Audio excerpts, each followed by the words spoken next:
Hi, I'm Greg Cavanaugh of the Gallup Journey magazine. Today I'm going to show you a 2012 Ford Explorer XLT four-wheel drive. As you may already know, the Ford Explorer has gone from a traditional body-on-frame SUV to now a crossover SUV, based loosely off the Ford Taurus platform. As you can see, I'm out here in the hills today, and I kind of wanted to look at what that means for the Ford Explorer nameplate. Has it gone from the rugged SUV it used to be into a soccer mobile, mom and pop soft roader, or has it maintained some of those capabilities that people would expect from an Explorer nameplate? I'm also going to tell you, I'm going to frame this video in reference to someone in my family who's looking for a vehicle that she can use that will handle 3 growing boys, 2 dogs, and all the stuff they need to take everywhere. So you can use that as a frame of reference for you in this video as well. In switching to the crossover platform, Ford is no longer offering a V8. In this case now, you have a choice of V6 or 4-cylinder. The XLT model I have here is equipped with the 3.5 liter V6. It makes 290 horsepower, 255 pound-feet of torque, and it's connected to a 6-speed automatic transmission. In this case as well, it's 4-wheel drive. Ford is also offering the 2-liter EcoBoost, which is a direct-injected turbocharged 4-cylinder. It's only connected to front-wheel drive, but it does offer fairly significant increases in fuel economy. Now, overall, I found this engine to be everything you've come to expect from a modern-day V6.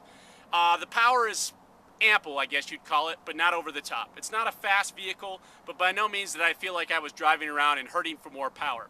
Now, if you're going to use this vehicle to tow or haul around lots of stuff, that might be a different story. I could see 5,000 pounds of towing plus 7 passengers and all their stuff to be a bit of a drain on the V6. But in everyday use, I think it's a great match.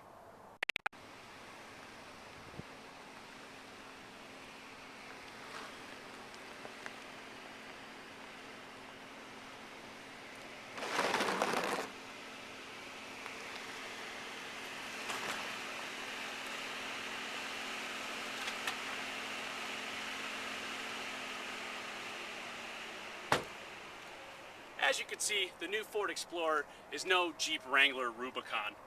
At about 7.5 inches, that front air dam doesn't give you a ton of ground clearance. Approach and departure angles, not very steep. Wheelbase, relatively long. However, as you can see from where I am out here, it's going to give you a little more off-road capability than, say, a passenger car or a minivan. That front plastic air dam is going to take some scrapes, but fortunately, it's just plastic. Now, the drivetrain on this vehicle is also kind of suited to those conditions. Now, Ford calls it a 4-wheel drive system, but it's really a front-wheel drive base system that can activate the rear axle. Now, most people would call that an all-wheel drive system. The reason I believe Ford calls this a 4-wheel drive vehicle is that inside the cabin you can also adjust the terrain response settings, which allows you to change a few different variables for varying conditions like mud or snow or gravel or ruts. But however, it doesn't include a low-speed transfer case like a traditional 4-wheel drive system would. The new Ford Explorer has really gone from mid-size to full-size 3-row crossover. Second row provides ample room. 6-foot buddy of mine sat behind me last night as we went out last night and had more than enough leg room.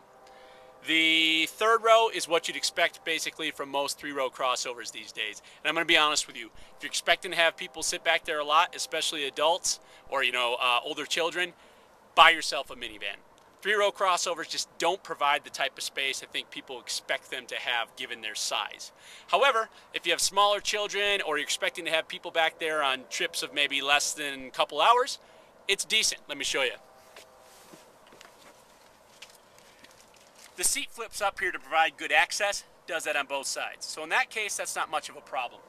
But I don't know if you can see it very well in the video. I have decent legroom, decent headroom. However, I think anything over 2 hours, you'd find it a bit claustrophobic. Headrests are pretty high, so your sight lines are kind of blocked. These windows and pillars back here are, well, the pillars are large and the windows are small, which makes for kind of a cramped in feeling. You do have your own air vents, which helps. So it's a decent trip back there, but again, for anything over long distances, you're going to want yourself a minivan. The final question everybody has with a vehicle this size is, what kind of space are you going to have behind the third row? Let's take a look. Power lift gate, Tailgate, highly recommended, especially if you have young children like I do. Third row. First of all, I think Ford's system for folding and changing the third row, same system they use in the Flex as well as the Freestyle, is a very good system. I've even had this vehicle more than a couple days, and I can easily use it. One strap does the headrest. Next strap folds it down. Last strap flips it over. If you have a family with a dog, this is probably where your dog would lay if you're using the third row, but not the entire third row.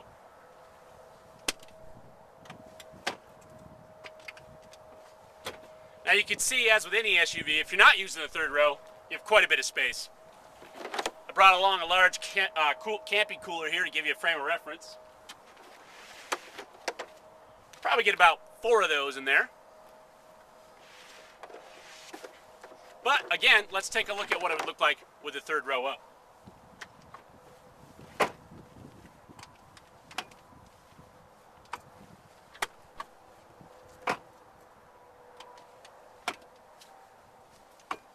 Now, if you're going to use the entire third row and have a dog, they're going to kind of sit in this bay down here.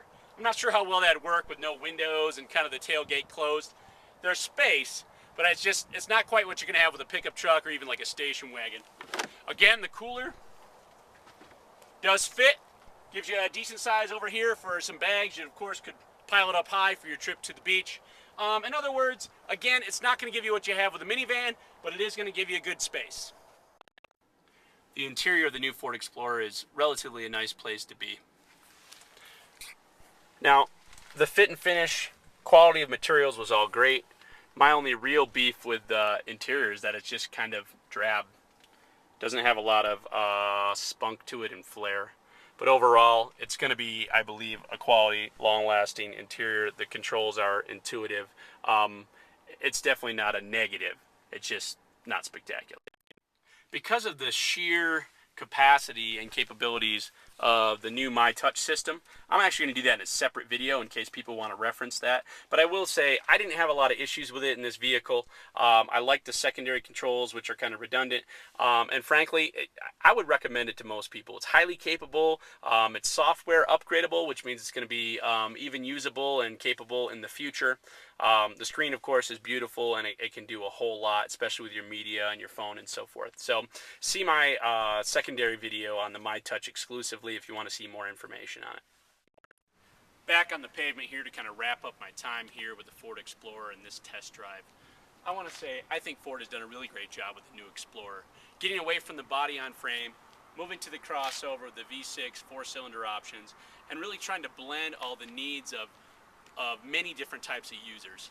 Still giving it 4-wheel drive, some ground clearance, it can still tow, but really most people are going to be using this on-road most of the time. It's got a great ride, smooth, competent handling, and of course they've made good strides with fuel economy as well. This large 3-row 4-wheel drive SUV is rated at 1723 with the V6. If you go front-wheel drive, you're going to go 1825, and now with the new EcoBoost, you're going to go up even from there. Now, of course, all this comes at a price. The Ford Explorer by no means is cheap. This one here is not even fully equipped, and it comes in just a hair under 40 grand. But with its attractive good looks, nice interior, the MyTouch, and all the capabilities, I think Ford's done a really great job with the new Explorer. Thank you.